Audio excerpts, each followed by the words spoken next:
Hey, welcome back to Cain Course World History. One of the analogies I tend to use a lot because I think it makes a ton of sense is that of family or people when it comes to states. When you think about it, states are basically people, especially in the ways in which they relate to one another.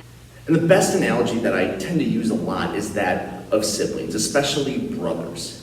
And for me, being a brother, having a younger brother, I know what it's like to have those types of experiences. And I know that oftentimes the little brother is like big brother. And there's usually a point in a younger brother's life where they really try to mimic the older brother. They have the same hobbies, the same interests. They will literally follow the older brother around because that's what they want to be like. Especially when it comes to similar states. In many cases, there are younger brother states that like to copy the older. And we're going to talk about one of the most famous little brothers in all of world history when it comes to a state, and that's Japan. Here we go.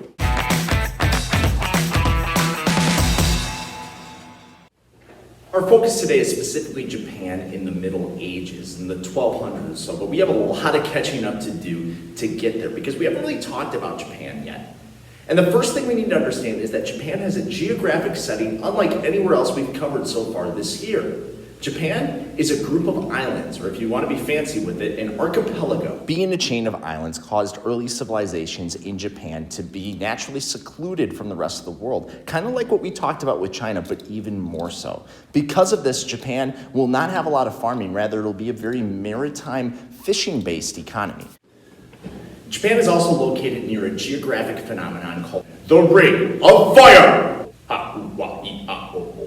Ring of Fire is actually a series of underground volcanoes that often trigger earthquakes, which can in turn trigger a tsunami or tidal wave, causing massive amounts of destruction to Japan throughout its history. Because of the chain of islands and the other mountainous geographic features of Japan, the people of Japan were very divided into small clans, kind of like what we saw in ancient Greece. And these clans, of course, jockeyed for power in the good land. And the most famous clan was the Yamato clan, who you'll probably recognize from this. That's right, the symbol of the rising sun, something that becomes very important in later centuries, specifically during World War II. And it's something we'll get to eventually in this year. So keep your mind set on that because it's going to become very important in the long run. Regardless, the Yamato clan quickly became the most powerful clan in all of Japan, and it did use that symbol of the rising sun. They were very effective militaristically, and eventually they did take hold and sort of unite all of the chain of islands together under their rule. But as we mentioned, Japan's biggest obstacle in development as a state was its seclusion. Japan was pretty much on its own, and while that promotes peace, it doesn't necessarily promote exchange and development. But that all began to change when Buddhist Chinese missionaries began to travel to Japan. This created a little bit of a relationship between the two areas. And very quickly we start to see this sibling relationship where Japan starts to look up to China and in many ways try to be like it. In fact, princes of the Yamato clan were actually sent to China to learn how they acted, to learn what they did. And eventually, the Yamato clan began to become like the dynasties of China, with the head of the Yamato clan taking on the title of emperor, much like what we saw in China. In fact, they believed they were a heavenly emperor, or one who was in fact divine. A process known as selective borrowing. When you look at another country or state, you begin to pick and choose what aspects of its culture and society that you like, and take them and make them their own. So in many ways, Japan is sort of a clone of China. It's obviously different, but there's a lot of similarities underlying. If you're a Disney fan, it's like in the Jungle Book when King Louie tries to get Mowgli to teach him how to make fire so that he can be like Mowgli. Ooby-doo, I want to be like you, ooh. You know what I'm talking about. This blending took place from about 795 to 1185, and what was known as the Heian period in Japan. Heian Japan became very synonymous with China, and it's now that Japan starts to take its steps into involvement worldwide, but it's still, because of the islands, is very secluded. Some elements that Japan borrowed from China include the architectural style of the pagoda, as well as some Buddhist ideals in religion, as well as writing and other educational foundations.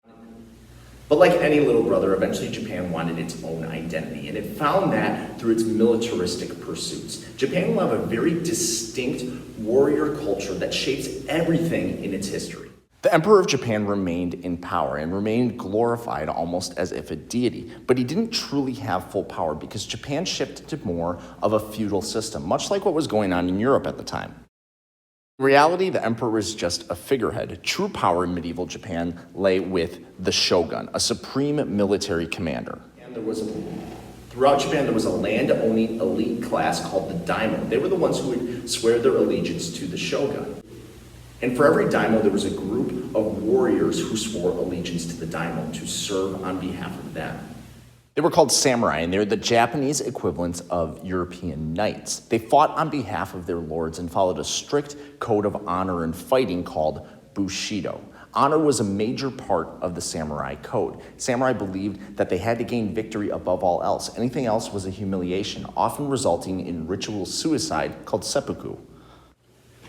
This sense of duty and honor set samurai apart from any other fighter in world history. They were so diligent to their causes and to their lords that they never really gave up. And this is best seen when the Mongols invaded in the mid-1200s. As we discussed in a previous video, the Mongols were one of the most fearsome forces in all of world history, and the Japanese samurai, who were very much outnumbered, were able to hold the invading Mongols at bay. But they did have some help. In 1284, an invading force of Mongols were caught in a catastrophic storm with hurricane-force winds that destroyed much of the fleet. To the Japanese, this was the gods protecting them. They called the winds Kamikaze, or divine winds, and it's something that would be present in Japanese history and the military moving forward.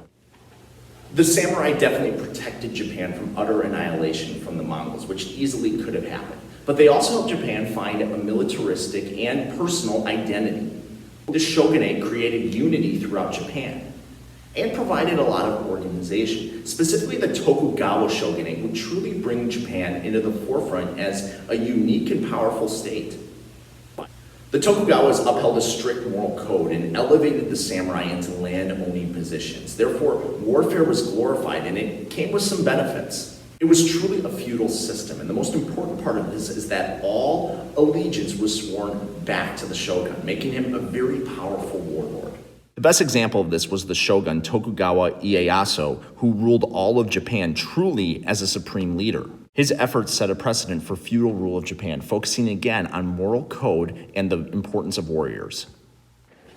Now, culturally, Japan still looks very much like China. Its art forms were very similar, with landscape paintings and woodblock prints, calligraphy, as well as similar religion, whether it was Buddhism itself or Zen Buddhism, which combined the Japanese religion of Shinto with many of the Chinese Buddhist ideas and some Confucian ones as well. Japan culturally still looked a lot like China.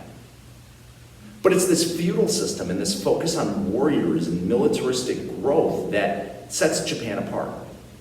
Aside from the Mongols, China is truly the other power in Asia. Japan is still a fledgling island nation, but it is on the rise.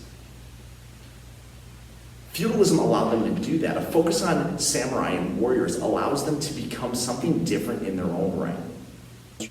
And the samurai themselves demonstrate what makes Japan different from everyone else. In reality, Japan and everyone else are the same. But in Japan, everything is extra. There's more devotion, there's more honor. There's an intensity and a ferocity in every single thing they do. Maybe that goes back to being a small island nation that had to fight against the Mongol hordes. Maybe it's because they're little brother to China, and they want to be like China, or maybe even better. Japan is very successful during the Tokugawa Shogunate and the feudal medieval period. But it's still pretty secluded. That's going to change relatively soon. As Japan begins to open itself up to other parts of the world, it's going to find that the rest of the world has moved on. The rest of the world will no longer be in feudalism, and it will be becoming something else entirely. And Japan will be behind. So what will happen when Japan realizes that it needs to catch up? Will it continue to embrace those old ideas of morality and honor and duty? Or will it become something different entirely? Or will it blend the old with the new? Well, that's a story for another day. Thanks for watching. I'll see you next time.